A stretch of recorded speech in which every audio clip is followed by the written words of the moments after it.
نحمده ونصلي على رسول الكريم أما بعد. أعوذ بالله من الشيطان الرجيم. بسم الله الرحمن الرحيم.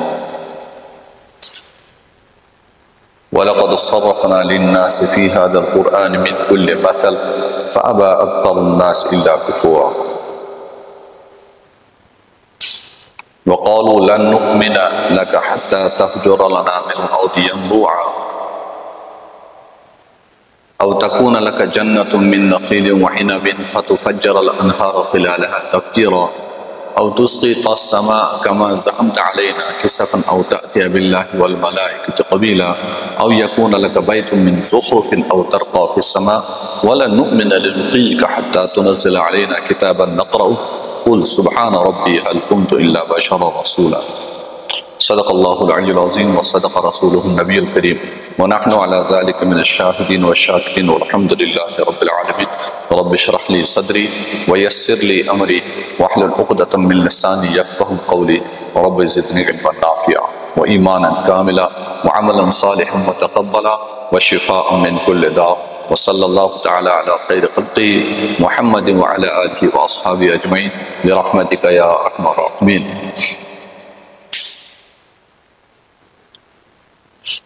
سورہ بنی اسرائیل کی چند آیات میں نے تلاوت کی. ابھی سحری کے ٹائم پہ ان کی طرف جان چلا گیا سحری کھا کر. آیت نمبر 89 90 91 92 یہ آیات ہے. 15ویں پارے میں سورت ہے. قرآن کھول کے گھر میں اس کو پڑھ لینا چاہیے. اللہ تبارک و تعالیٰ فرماتے ہیں تحقیق کی ہم نے لوگوں کے لیے قرآن کے اندر طرح طرح کی مثالیں بیان کی، یعنی طرح طرح سے لوگوں کو سمجھایا. توحید کیا ہے، شرک کیا ہے، حق کیا ہے، باطل کیا ہے، اسلام کیا ہے، کفر کیا ہے، سچ کیا ہے، جھوٹ کیا ہے، اندھیرا کیا ہے، اجالا کیا ہے، اللہ کیا ہے، اللہ کے رسول کیا ہے، عبادت کیا ہے، طاعت کیا ہے.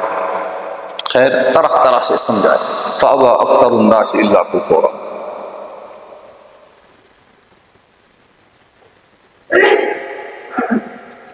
اللہ پاک فرماتے لیکن اس کے باوجود بھی اکثر و بیشتر لوگ انکار کے سوا کسی اور چیز پر راضی نہیں رہے، یعنی انکار ہی کرتے رہے. مشرکین نے حضرت نبی رحمت صلی اللہ علیہ وسلم سے عجیب و غریب سوالات کیے. قرآن کریم کے اندر اور بھی جگہوں کے اوپر کچھ اور سوالات ہیں، کچھ اور اعتراضات ہیں. کہیں کہا وَقَالُوا مَا لِهَذَا الرَّسُولِ يَأْكُلُ الطَّعَامَ وَيَمْشِي فِي الْأَسْوَاقِ کہ اس رسول کو کیا ہو گیا، یعنی یہ کیسے رسول ہو سکتے ہیں، یہ ہمارے طرح کھانا کھاتے ہیں. وَيَمْشِي فِي الْأَسْوَاقِ بازاروں میں چلتے ہیں. یعنی نبی ایسا ہو جو کھانا ہی نہ کھائے، جو چلے پھرے نہ. قرآن کہتا ہے مشرکین کے اعتراض. دیکھیے ہمیں قرآن کو سمجھنے کی ضرورت ہے، اسلام کو سمجھنے کی ضرورت ہے حقیقی معنی. تو یہ جو سورہ بنی اسرائیل کی آیات ہے اس میں کیا اعتراض کرتے ہیں؟ وَقَالُوا لَن نُؤْمِنَ لَكَ حَتَّى تَفْجُرَ لَنَا مِنَ الْأَرْضِ يَنبُوعًا. ہم ہرگز آپ کے اوپر ایمان لے کر آئیں گے یہاں تک کہ آپ کیا کریں گے، زمین کو پھاڑ دو گے اور یہاں سے چشمے نکل جائیں. مکہ کی سرزمین اور مشرکین کہتے ہیں یا رسول اللہ صلی اللہ علیہ وسلم، اے محمد صلی اللہ علیہ وسلم، ہم آپ کے اوپر ایمان نہیں لائیں گے حتی تفجر لنا من الارض ينبوعا. آپ اشارے کرو زمین سے فوارے نکلنے چاہیے. اللہ کے نبی صلی اللہ علیہ وسلم سن رہے ہیں ان کی باتیں.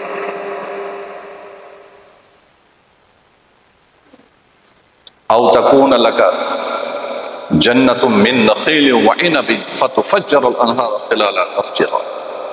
کہتے ہیں دیکھو یہ مکہ ادھر سبزی نہیں اگتی، یہاں باغات نہیں ہیں، یہاں ریگستان ہے، پہاڑیاں ہیں. ایسا کرو تم اشاروں سے یہاں باغات پیدا کرو، کھجوروں کے باغات، انگوروں کے باغات، یعنی جس طرح دوسری جگہوں پہ باغات ہیں ہمارے یہاں پیدا کرو۔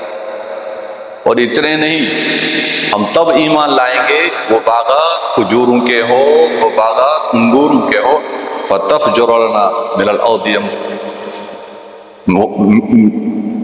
مِن نَخِيلٍ وَعِنَبٍ فَتُفَجِّرَ الْأَنْهَارَ خِلَالَهَا تَفْجِيرًا، اس کے بیچ سے نہریں بہنی چاہیے۔ یعنی ایک تو وہ باغات ایسے ہوں کہ ان کے اوپر اندر کھجوریں بھی ہو، ان کے اندر انگور بھی ہو، بیچ سے نہریں چلنے والی ہونی چاہیے، پانی جاری ہو۔ لے آؤ یہ ہم ایمان لائیں۔ اللہ کے نبی صلی اللہ علیہ وسلم سن رہے ہیں، یا اور ایک چیز کو ایک کام کرو، او تسقط السماء كما زعمت علينا كسفا او تأتي بالله والملائكة قبيلا، یا جس طرح آپ کہتے ہو آپ کے گمان کے مطابق ہم ایمان نہیں لائیں گے، اللہ کا عذاب نازل ہوگا ہم پہ، آپ ایسا کرو آسمان کے ٹکڑے ٹکڑے کرواؤ اور اس کو ہمارے اوپر گراؤ۔ جب آسمان ٹکڑے ٹکڑے ہو کر گر جائے گا کسی قوم پہ، کسی مخلوق پہ، تو ایمان لانے والے کہاں باقی رہیں گے؟ آسمان کے ٹکڑے کرواؤ، وہ ہمارے اوپر گرے، ہم دیکھیں اس کو، ہاں ٹکڑے ٹکڑے ہو رہے ہیں، پھر ہم ایمان لائیں گے۔ اگر یہ بھی نہیں کرو گے، او تأتی باللہ والملائکۃ قبیلا، یا اللہ تعالیٰ کو بھی لے آؤ ہمارے سامنے، اللہ کے فرشتوں کو ہمارے سامنے، ہم ان کو دیکھیں، وہ کہیں ہاں ہم نے محمد صلی اللہ علیہ وسلم کو رسول بنا کر بھیجا، تب ہم ایمان لائیں۔ اب دیکھیے کس طرح بےہودہ سوالات کر رہے ہیں۔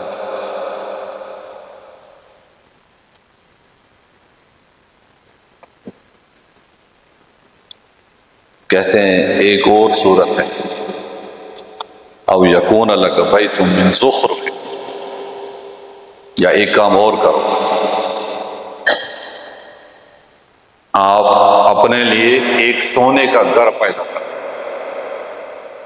یعنی آپ اشارہ کرو، اشارے سے وہ گھر وجود میں آنا چاہیے، وہ گھر جو وجود میں آئے گا وہ پورا کا پورا سونے کا محل ہونا چاہیے۔ لوگوں کے ذہنوں میں اس وقت، مشرکین کے ذہنوں میں یہ چیزیں تھیں، اور آج کل بھی لوگوں کے ذہنوں میں یہ چیزیں پائی جا رہی ہیں۔ اللہ تبارک و تعالیٰ نے حضرت محمد رسول اللہ صلی اللہ علیہ وسلم کے ہاتھوں سے، ان کے اشاروں سے بہت سارے معجزات وجود میں لائے، لیکن وہ اللہ کے مشیت سے ہو رہے ہیں، اللہ کے حکم سے ہو رہے ہیں۔ ایسا نہیں ہے جب نبی چاہے تو تب ہو۔ انبیاء کرام علیہ السلام اللہ تبارک و تعالیٰ کے سامنے درخواست کرتے تھے، اور اللہ تبارک و تعالیٰ ان معجزوں کو وجود میں لاتے تھے۔ جب اللہ چاہتا تھا ہو جاتا، جب اللہ نہیں چاہتا تو نہیں ہوتا۔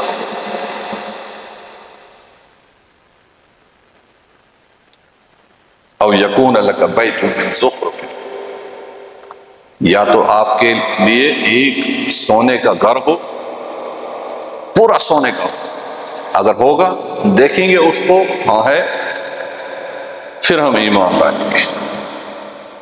او ترقی فی السماء،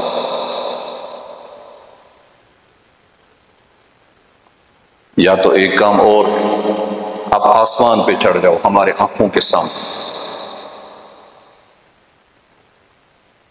آسمان پہ چڑھ جاؤ ہم دیکھیں۔ او ترقی فی السماء، آسمان پہ چڑھ جاؤ، اور ساتھ میں کہتے ہیں وَلَن نُؤْمِنَ لِرُقِيِّكَ حَتَّى تُنَزِّلَ عَلَيْنَا كِتَابًا نَقْرَأُهُ، اگر آپ آسمان پہ چڑھ بھی گئے ہمارے آنکھوں کے سامنے، ہم تب تک نہیں مانیں گے۔ وَلَن نُؤْمِنَ لِرُقِيِّكَ، آپ کے آسمان پہ چڑھنے کو ہم نہیں مانیں گے تب تک، حَتَّى تُنَزِّلَ عَلَيْنَا كِتَابًا نَقْرَأُهُ، یہاں تک کہ آپ وہاں سے رسید لے کر آ جاؤ۔ رسید ہونی چاہیے وہاں سے لکھی ہوئی جبریل کی رسید، اللہ تعالیٰ کے ہاں محمد صلی اللہ علیہ وسلم میرے پاس آئے، ہم ان کو واپس بھیجیں، آسمان پہ چڑھ کے پھر واپس آتے۔ کبھی کسی نبی نے ایسے دعوے نہیں کیے، کبھی کسی نبی نے اپنے قوم کے سامنے کبھی یہ نہیں کہا کہ میں قادر مطلق ہوں، جو چاہوں کروں۔ یہ یاد رکھیں، قرآن میں کہیں نہیں، احادیث میں کہیں نہیں، کسی نبی نے کبھی نہیں یہ کہا اپنی امت سے، اپنی قوم سے، اللہ کے بندوں سے کہ میں جو چاہوں کروں، میں قادر مطلق ہوں، بلکہ اللہ کے بندوں کو اللہ کے ساتھ جوڑنے کا کام کیا۔ اس وقت اللہ پاک فرماتے ہیں قل، اے میرے محبوب صلی اللہ علیہ وسلم، کیونکہ اللہ تعالیٰ تو ان مشرکین کے سوالات سن رہے ہیں، ان کی حالت دیکھ رہے ہیں، اپنے نبی صلی اللہ علیہ وسلم کی وہ بردباری، وہ تحمل مزاجی، اطمینان سے ان کی باتوں کو سننا، یہ بھی دیکھ رہے ہیں۔ اور اللہ تعالیٰ جانتے ہیں میرے نبی نے تو کبھی ایسا دعویٰ ہی نہیں کیا، میرے نبی نے تو کبھی ان سے ایسا نہیں کہا جس طرح کی یہ سوالات کر رہے ہیں کہ میں آسمان پہ چڑھوں گا، میں سونے کے گھر بناؤں گا، میں نہریں جاروں کروں گا۔ تو اللہ تعالیٰ فرماتے ہیں اے میرے محبوب صلی اللہ علیہ وسلم، گویا ہم سن رہے ہیں ان کی باتیں بھی، اور آپ جو ان کی باتیں سن رہے ہیں اس کو بھی دیکھ رہے ہیں۔ قل، آپ فرما دیجئے سبحان ربی، میرا رب تمام عیوب و نقائص سے پاک ہے، میرا رب تمام عیبوں سے، تمام نقائص سے پاک و صاف ہے، مبرہ ہے۔ هل كنت الا بشر رسولا، میں تو ایک انسان ہوں، اللہ کی طرف سے ایک رسول بنا کر بھیجا۔ یعنی آپ ان سے یہ کہہ دو میں نے کب اس کے دعوے کیے کہ میں ہی خدا ہوں، میں ہی اللہ، میں ہی قادر مطلق ہوں، میں جو چاہوں کروں۔ اس طرح کے سوالات کیسے کر رہے ہو؟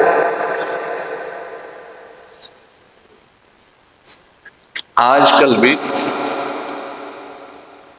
بھی کیونکہ اس وقت حالات بھی اطراف و اقناع میں ویسے تھے، کاہنوں کا دور چل رہا تھا، جادوگروں کا دور چل رہا تھا، جھوٹے لوگوں کا دور چل رہا تھا، جھاڑ پھونکوں کا دور چل رہا تھا۔ سورۃ قیامت میں تو اللہ تبارک تعالیٰ نے اس کا بیان فرمایا۔ تو آج بھی اگر کوئی جادوئی کرتب دکھا کے، وہ تعویذ و گنڈے لکھ کے، یا کوئی کرتب دکھا کے، کوئی ہنر دکھا کے لوگوں کو عجیب و غریب کھیل اور تماشے دکھا کے لوگ کہتے ہو بابا ہم نے دیکھا، ایک جیب میں کچھ ڈالا دوسرے جیب سے نکالا۔ تو لوگ ایسی چیزوں دیکھنے کے عادی ہو گئے، لوگ اس چیز کو بہت عجیب و غریب سمجھتے ہیں۔ انہوں نے کہہ دیا آپ کے جسم پہ یہ فلاں جگہ حصہ ہے، آپ کے گھر کے صحن میں یہ درخت ہے۔ اس کا باضابطہ یہ ایک الگ علم ہے، لیکن اس کا شریعت کے ساتھ کوئی تعلق نہیں ہے۔ اسلام ایک سیدھا سادہ دین ہے اور صاف ستھرا دین ہے۔ اللہ تعالیٰ نے اس کو بیان فرمایا وَلَقَدْ صَرَّفْنَا لِلنَّاسِ فِي هَذَا الْقُرْآنِ مِنْ كُلِّ مَثَلٍ، ہم نے طرح طرح کی مثال انسان کے لیے قرآن کریم کے اندر بیان فرمائے، لیکن انکار کے سوا یہ انسان کسی چیز پر راضی نہیں رہا، انکار ہی جھٹلاتا تھا۔ اور کبھی یہ مشرکین کہتے تھے وَمَا مَنَعَ النَّاسَ أَن يُؤْمِنُوا إِذْ جَاءَهُمُ الْهُدَىٰ إِلَّا أَن قَالُوا أَبْعَثَ اللَّهُ بَشَرًا رَسُولًا، کہ لوگ ہدایت سے باز کیوں رہے، ایمان لانے سے باز کیوں رہے؟ وہ کہتے تھے کہ اللہ تعالیٰ نے انسان ہی کو کیوں رسول بنا کر بھیجا۔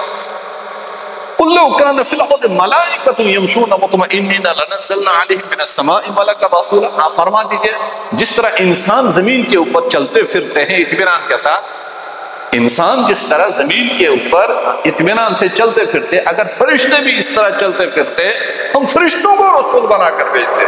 یہاں تو انسان چلتے ہیں، انسان تو انسانی کا درد سمجھے گا۔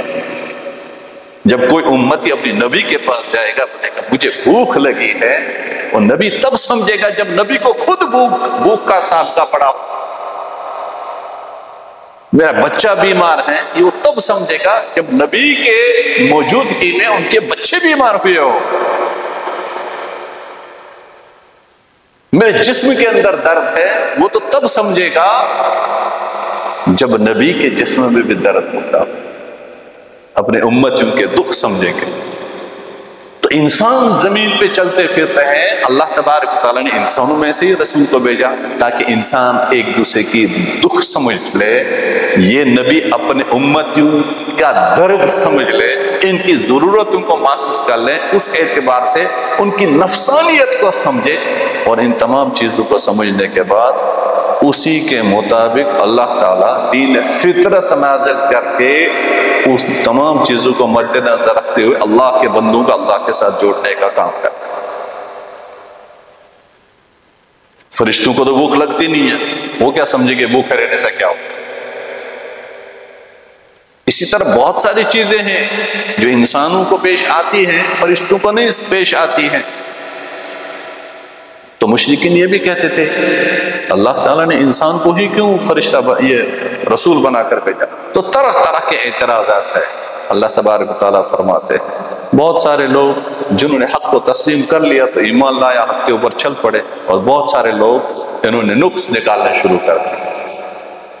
اور جب ایک انسان دوسرے انسان کے اندر، ایک شخص کسی دوسرے شخص کے اندر، اپنے چھوٹے اپنے بڑوں کے اندر، یا اپنے بڑے اپنے نوجوانوں کے اندر خامیاں ڈھونڈنے ہی شروع کر دینا، تو تب ایک شخص اپنے نبی کو بھی نہیں چھوڑتا۔ جب ایک انسان مائنڈ بنا لیتا ہے، من بنا لیتا ہے میں نے اس شخص کے اندر، اس انسان کے اندر، اس نبی کے اندر نقص کو ڈھونڈنا ہے، تب وہ اپنے نبیوں کو بھی نہیں چھوڑتا۔ اور جب ایک انسان یہ سوچ کر زندگی صرف کرنے کی کوشش کرتا ہے کہ میں پازیٹیو چیزوں کو دیکھوں، مثبت چیزوں کو دیکھوں، اچھائیوں کو تلاش کروں، تو تب ایک انسان کو ہر جگہ اچھائیاں ہی نظر آتی ہے۔ وہ کوشش کرتا ہے یہ اچھائی، یہ اچھائی، یہ اچھائی، اور انہوں کو اپنے زندگی میں بھی لے آؤں۔ جو منفی اثرات ہیں وہ خود بخود زائل ہوتے چلے جا رہے ہیں۔ اس لیے قرآن سے ہمیں سبق حاصل کرنا چاہیے، ہمیں منفی سوچ پیدا نہیں کرنی ہے، مثبت سوچ پیدا کرنی ہے، اور اللہ تعالیٰ کے دیے ہوئے اس قرآن کے اوپر، اللہ کے نبی صلی اللہ علیہ وسلم کے دیے ہوئے سنتوں کے مطابق زندگی کے قیمتی اوقات صرف کرنے کی بھرپور کوشش کرنی ہے۔ اللہ تعالیٰ ہم تمام کو اعمال صالحات کی توفیق عطا فرمائے۔ وما علینا الا البلاغ۔